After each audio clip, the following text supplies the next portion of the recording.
mga ka-idol, magandang tanghali. Yan, masipag talaga si follow natin si Rubber. Anong channel mo?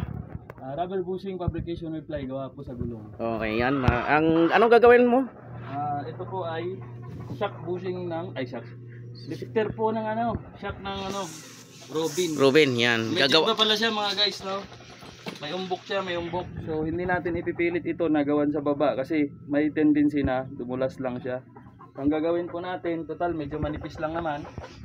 Dito na lang po tayo sa taas maglalagay. So pag ito mga guys, pag mga flat lang, recommend po talaga sa baba. Pero pwede sa taas basta medyo manipis lang, parang sabi. Gawin ko lang guys. Yan, ito po yung mga para saan to? Mga suspension bushing. Ito may pattern pala to, idol. Gagawaan pa to ng sukat, yung bibilugin pa to. Yan. Ito may mga finished product niya sa mga bushing ng pang Superman to. Steering bushing ng pang Superman, naka-ready na para salpak-salpak na lang. Tapos ito naman sa pahiga, suspension arm small. Yan.